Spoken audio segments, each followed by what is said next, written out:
이제 면역에 대해서, 면역무와 이제 면역에 대해서 살펴보겠습니다. 면역이라는 것은 좀 말이 좀 어렵죠. 옛날에 이제 그 공의회 이전에 많이 썼던 단어예요. 면역이란 예수 그리스도 자신이 택하신 거처하는 곳이고 또 주 예수의 궁전이다. 그러니까 예수님이 사시는 곳이 면역이에요. 예수님이 그 면역 안으로, 그러니까 제병 안으로 들어오셨잖아요. 그러니까 예수님은 이 제병 안에 살고 계신 거예요. 그러나 이 제병은 그 우유성이잖아요. 아무것도 아닌 거예요. 원래는 사라져야 될 팔자인데, 사라져야 될 팔자가 우리에게 기적적으로 보이기 위해서 살아남은 그 우유성이거든요. 그렇기 때문에 예수님이 거하시는 곳이 이 면형이라는 아무것도 아닌 자리예요. 밀가루 형상 안에 예수님이 이 거처하시는 거죠. 아무것도 아닌 곳, 비천한 곳에 자리하고 있어요. 우유성인데 사라져 버려야 될 그 자리에 예수님이 계신 거죠. 우리 설립신부님이 이런 연가를 부르셨어요. 사랑이 사랑을 위하여에 있는 내용인데, 아하, 우리 주 천주는 기묘하시어라. 성인들에게는 기이하시어라. 주는 아무것도 아닌 것을 좋아하시어 면영에 사시면서 미소하고 비천한 데에 강복하시고 미소한 데에 충실하라 하시네. 미소한 데 충실한 종을 지혜롭다 하시고 당신 나라에서 높은 지위를 주셨도다. 그러니까 너무 기묘하신 분이 하느님이신 것 같아요. 하느님이 이 아무것도 아닌 곳에 존재하시면서 우리에게 아무것도 아닌 곳으로 오라고 우리를 부르시는 거거든요. 그러니까 설립신부님은 이걸 너무나 대단하게 발견하신 거예요. 남들은 그냥 성체구나, 예수님의 몸이구나라고 그냥 생각해 왔는데, 이제 우리 설립신부님은 정말로 기묘하시다. 천주께서는, 하느님께서는 기묘한 생각을 하신 거구나. 하느님은 정말로 아무것도 아닌 곳에 거처하시는구나. 그러면서 아무것도 아닌 일을 우리가 성실히 하게 될 때, 하느님께서는 기뻐하시는구나. 그러나 세상 사람들은 아무것도 아닌 일을 하는 거, 설거지하는 일, 밥 먹고 나서 식탁을 닦는 일, 이거 정말로 아무것도 아닌 일이잖아요. 이 아무것도 아닌 일을 성실히 예수님을 사랑하는 마음으로 할 때 하느님께서 기뻐하시는구나. 그러나 세상 사람들은 식탁 닦는 일을 대단하게 생각하지 않죠. 식탁 닦는 일을 대단하게 생각하지 않고 정말 대단한 대통령이라든가 국무총리라든가 이런 대단한 직함의 대단한 사람들이 일을 하는 것을 대단하고 좋게 생각하고, 식탁을 닦는다거나 설거지를 하는 것은 아무것도 보잘것없는 일이라고 생각하죠. 그러나 하느님께서는 아무것도 아닌 일, 미소하고 비천한 데 충실한 것을 너무나 좋아하시는 거라고 우리 설립신부님은 그렇게 노래를 하고 계십니다. 설거지하는 일, 식탁 닦는 일에 성실하고 충실한 사람이 하느님 나라를 차지하게 되는 거예요. 이 신비를 우리 복자 회원들은 알고 있는 거죠. 이런 사람들이 하느님 나라에서 높은 지위를 차지하게 되는 거예요. 그렇기 때문에 제가 그렇게 강조하는 것은 정말로 별것 아닌 거, 문지방 열 때 이때 하느님 나라를 갈 수 있느냐 없느냐가 결정된다고 저는 생각해요. 아무것도 아닌 일을 하느님 사랑하는 마음으로 하는 사람들은 면형으로 나아가려고 하는 사람들이죠. 참으로 기쁜 소식은 역설적이에요. 하느님, 온 땅에, 온 하늘의 구세주께서 마국간에 태어나셨어요. 그리고 우리의 구세주께서 정말로 그 저주받은, 유대인들에게는 저주받은 그 십자가에 달려서 죽는 그런 끔찍한 일을 당하신 분이 우리 구세주라는 것은 역설적입니다. 복음 자체가 역설적이에요.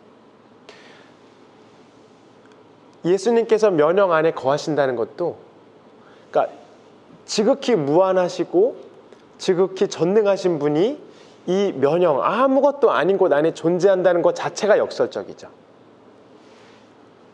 자, 이것을 우리가 알아듣기 위해서는 복습한다면 점성, 작은 일에 충실하고 침묵, 내가 작은 데로 나아가려고 하고 작은 사람이 되려고 하고 절제하려고 하고, 침묵이에요. 대월. 그 작은 것 안에서 작아지면서 빛을 받게 되고, 빛을 받게 되면서 우리는 점점 더 면형 안으로, 정말로 아무것도 아닌 것에 충실하게 되려고 그러고, 아무것도 아닌 감실 안에 있는 예수님이랑 같이 이렇게 그 신비적인 그 데이트를 하기 시작하는 것이 면형이라고 저는 생각합니다.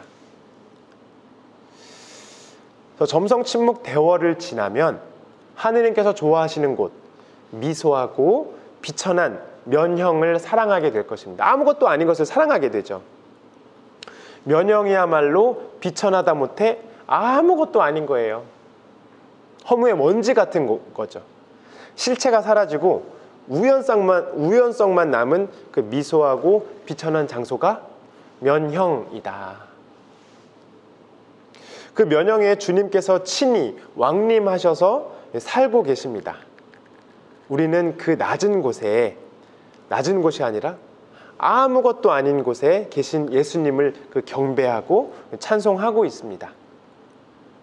예수님께서 계신 곳, 그 아무것도 아닌 곳, 그곳에 면형이 가장 높은 지위를 얻었기 때문에 우리도 그 면형으로 나아가야 합니다. 면형으로 나아가기 위해서는 숨어있는 사욕이 설립신부님 말씀처럼 이 사욕은 그 대장 속에 숨어있다고 말씀하시잖아요. 사욕은 안 보여요. 사욕, 그 똥처럼 안 보여요. 안 보이는 그 대표적인 사욕은 교만입니다. 교만. 제가 가장 교만한 사람인 것 같아요. 사실 뭐 교만한 사람들은 교만하다는 걸 잘 몰라요. 저도 교만하다는 걸 잘 모르지만 교만을 없애야 됩니다. 교만은 숨어 있어요. 목 뒤에 숨어 있듯이 혹은 대장 안에 숨어 있듯이 잘 보이지 않습니다. 이제 그 적은 누룩이 온 반죽을 부풀리듯이 숨어있는 적은 사욕은 우리를 들뜨게 하고 부풀게 합니다. 예수 그리스도께서 죄도 많고 사욕도 많은 우리를 위해서 희생되셨기에 우리는 누룩 없는 빵으로 다시 새롭게 탄생될 수 있습니다. 교만이 우리 안에 들어오게 되면 우리는 들뜨게 되고 부풀게 돼 있어요. 제가 자주 하는 표현이지만 그러니까 제가 교만하게 되면 저 자신을 과대평가해서 실제로 제가 잘생겼지만 더 잘생긴 걸로 생각하고, 그리고 제가 강론을 뭐 조금 잘하지만 훨씬 잘하는 것처럼 저를 착각하게 만드는 것이 교만이에요. 여러분들도 그런 생각하시죠? 그 거울 볼 때, 샤워할 때 뿌연 그 거울을 보면 자기 자신 되게 예쁘게 보이잖아요. 그렇게 안 보이세요? 저는 그렇게 보이는데, 거울 봤을 때 제 얼굴이 너무 잘생겨 보여요. 그 샤워했을 때 그 뿌연 얼굴 보면 이야 진짜 잘생겼다. 근데 이제 그 뿌연 안개가 거치고 이제 실물을 보게 되면 이제 실망하게 되죠. 교만은 우리를 착각하게 만들고 우리를 들뜨게 만들고 부풀게 만들게 돼 있어요. 우리는 낡은 악습에서 벗어나야 돼요. 그래서 우리는 순결과 진실이라는 누룩 없는 빵으로 축제를 지내야 돼요. 이건 이제 사도 바울께서 말씀하신 건데, 우리 창소신부님의 영성의 핵심은 이제 누룩 없는 빵, 사욕 없는 무화가 되는 것이 창소신부님 말씀의 영성의 핵심이라고 볼 수 있어요. 누룩은 사욕이고 우리 안에 사욕이 없으면 우리도 면형이 될 수 있는 겁니다. 사욕, 숨어있는 그 교만, 사욕의 대표적인 건 저는 교만이라고 생각해요. 교만이 없으면 우리도 면형이 될 수 있습니다. 누룩이 없는 곳, 사욕이 없는 면형에 예수님이 거하십니다. 그 면형이란 우리 눈으로 보기에는 누룩 없는 빵이며 아무것도 아닌 비천한 곳이지만, 면형은 당신이 정하신 예수 그리스도 자신이 택하신 거처하는 곳이고 주 예수 궁전입니다. 다음은 이제 그 신비 생활의 극치요, 관상 생활의 절정을 보도록 하겠습니다. 설립주부님은 이렇게 말씀을 하셨어요. 하느님 성체성사 세우심은 우리와 같이 계시고자 합니다. 어떻게 우리는 하느님을 모실까? 밀가루 떡이 없어져야 한다. 내 고집, 짜증, 원망을 버려야 한다. 하느님의 뜻인 줄 알면서도 안 하는 것 등, 즉 하느님이 싫어하는 것을 아니해야 한다.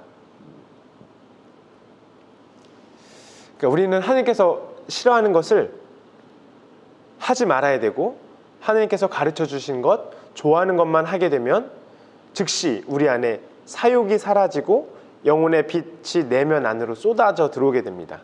대월삼칙이라고 말씀드렸죠. 근데 이렇게 되는 데는 침묵의 과정, 정화의 과정이 필요한 것 같아요. 몇 년 동안 꾸준히 점성, 침묵, 대월을 꾸준히, 특히 이제 점성과 침묵을 열심히 노력을 하게 되면 이제 우리가 정화가 되게 되고, 정화가 다 되게 되면 하나님께서 자연스럽게 빛을 주시게 되는 것 같아요. 무아라는 것은 나를 없이 하고자, 낮추고자 한다면 유아, 오직 내가 가득한 오직 유아는 오직 나만을 생각하고 자신을 높이고자 하게 되는 것 같아요. 저도 이제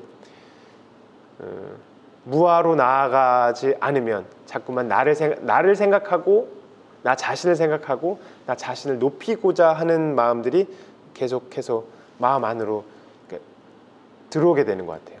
그럴 때마다 계속해서 그런 생각들 떨쳐버려야 되는데, 이 면역 무아의 원리는 단순합니다.